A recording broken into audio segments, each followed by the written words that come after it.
इस प्रकार के ये अधूरे शास्त्र बनकर कलयुग में इस भक्ति का कति विनाश करेंगे।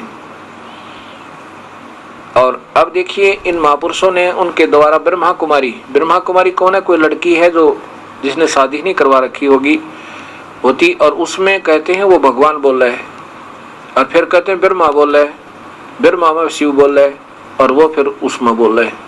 और फिर के बतावे, कहते हैं मनुष्य तो मनुष्य रहेगा, और मनुष्य तो मनुष्य रहेंगे, और गधे कुत्ते बने रहेंगे, क्योंकि उनकी प्रमोशन होगी। मनुष्य जो बन गए वो प्रमोटेड हो गए नीचे की दुनिया भोग भाग के, अब वो फिर कभी नहीं वो बनेंगे, दूसरी दुनिया हम नहीं जाएंगे। फिर कौन भक्ति करेगा? खाओ पियो मौज करो, अपना गधा बनना, ना कुत्ता बनना, ना सुर बनना। और फिर ये कहते हैं परमात्मा सर्वव्यापक नहीं है। क्या गधे में भी हो सकता है? क्या कुत्ते में भी होगा? क्या गंध में भी भगवान होगा? इनको ये भी नहीं मालूम परमात्मा सर्वव्यापकता क्या होती है प्रभु की, और आकार और निराकार क्या होता है। अगर ऐसा ही होता तो फिर इतने बड़े शास्त्र भगवान क्यों लिखते हुए? महापुरुष आज तक के जितने भी महापुरुष हैं उन्होंने यही बताया है कि कर्म आधार पर जीव अपने शरीर बदलता रहता है। ये देखिए वही ब्रह्मा कुमारी साप्ताहिक पाठ्यक्रम, ईश्वरीय ज्ञान का साप्ताहिक पाठ्यक्रम, प्रजापिता ब्रह्मा कुमारी, ब्रह्मावीर कुमारी भी। ब्रह्मा तो ये बोल रहे हैं कि उसमें ब्रह्मा बोलता है इस कुमारी माँ के लड़की में। ईश्वरीय विश्वविद्यालय पांडव भवन आबू पर्वत राजस्थान, ये माउंट आबू में। इसके प्रश्न नंबर इस पर देखिए, ये 5वां दिन उनका ज्ञान का 119 है, ये 118 पे देखना इधर। मनुष्य आत्मा 84 लाख योनियां नहीं लेती, यानी मनुष्य तो मनुष्य ही रहेगा। ब्रह्मा कुमारी बतावा है, वो शरीर में बोल रहा है भगवान, कहते हैं शिव बोल रहा है इस लड़की के अंदर। मैंने आपको सतयुग, त्रेता, द्वापर, कलयुग और संगम युग का अर्थात सारे कल्प का इतिहास सुनाया। सारे कल्प में मनुष्य आत्मा 84 जन्म मनुष्य योनियों में लेती है। वह 84 योनियों में नहीं जाती, अन्य नहीं जाती। अतः इस इतिहास मनुष्य योनि में मनुष्य आत्मा के पतन और उत्थान का इतिहास है। अब यहाँ देखो, अब कहते हैं अगर वो भगवान, आप कहते हो कि भोग कर्म दंड भोगना के लिए योनिया में जाती है, तो कहते हैं मनुष्य जीवन में कौन सी वो सुखी रहती है? इसमें भी तो बहुत भोग भोगती है। मनुष्य योनि में भी अनेक दुख हैं। मनुष्य आत्मा को दुख भोगने के लिए पशु योनि में नहीं जाना पड़ता।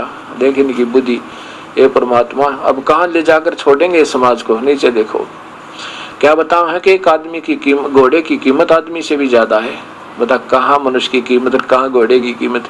एक घोड़े की इतनी कीमत होती है जितनी की मनुष्य की भी नहीं होती। बता, मनुष्य के जीवन की सारी पृथ्वी तोल दे तो भी कोई ना कीमत हो, सारे लोग तोल दे तो भी कीमत नहीं मानव शरीर की। आत्मा के लिए योनि परिवर्तन की कल्पना मिथ्या है। ये फाइनल आदेश है उस ब्रह्मा कुमारी के भगवान का। अब इस प्रकार ये अधूरे ज्ञान और अनजान अटकलें इस भगत समाज को डुबोके छोड़ेंगी। मेरी ही प्रार्थना है भक्तात्माओं, अब भी अगर समझ जाए तो जीव, ये प्राणी उद्धार हो सकता है। हमने इन मूल शास्त्रों से आगे कोई शास्त्र को स्वीकार नहीं करना चाहिए। अगर ये भगवान भी बोलते तो क्या गीता को दोबारा नहीं बोल सकते? बोल दो गीता, फिर बोलने की क्या जरूरत है? गीता पहले लिखी हुई है, जब उसने गीता में सारा संदेश दे ही दिया, फिर अन्य उसके आदेश की कहाँ आवश्यकता रहेगी?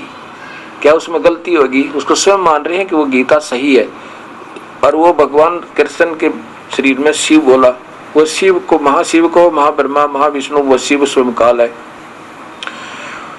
अब इससे सिद्ध होता है कि कबीर परमेश्वर का ज्ञान प्रारंभ हो रहा है।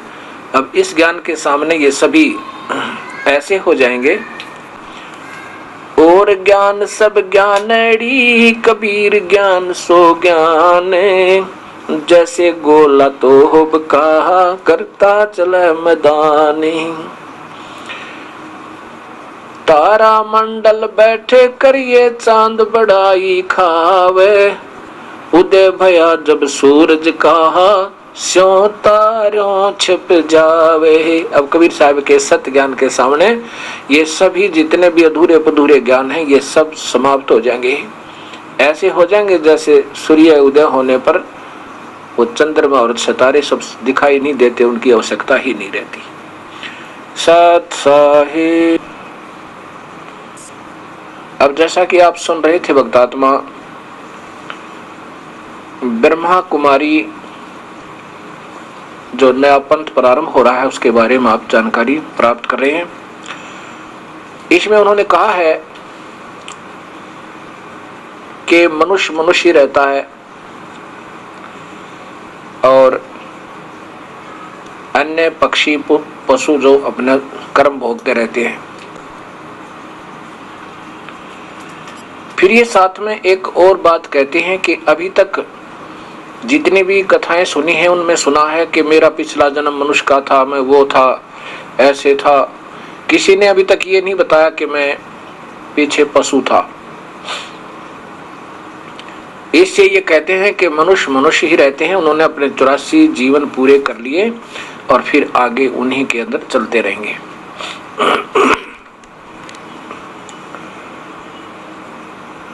अब प्रथम तो ये प्रमाण देना चाहेंगे आपको कि हमने उन मूल शास्त्रों को नहीं भूलना चाहिए जो अभी तक हमारे पूर्वज आधारित रहे। बात दूसरी रही कि उनमें क्या लिखा है ये अभी तक हमारे पास नहीं पहुंचा, क्योंकि उन मार्गदर्शकों को स्वयं ही ज्ञान नहीं था। उन शास्त्रों को नहीं भूलना चाहिए। चारों वेद और गीता जी और पूर्ण परमात्मा कबीर साहब का सत शास्त्र ग्रंथ साहिब, उनकी वाणी, कबीर साखी, कबीर बीजक, शब्दावली आदि जो भी शब्द है वो सारा कुछ हमने सत्य मानना होगा। और इनके सहयोगी विस्तृत कथाओं का आधार जो है वो 18 पुराण, महाभारत, श्री सुधा सागर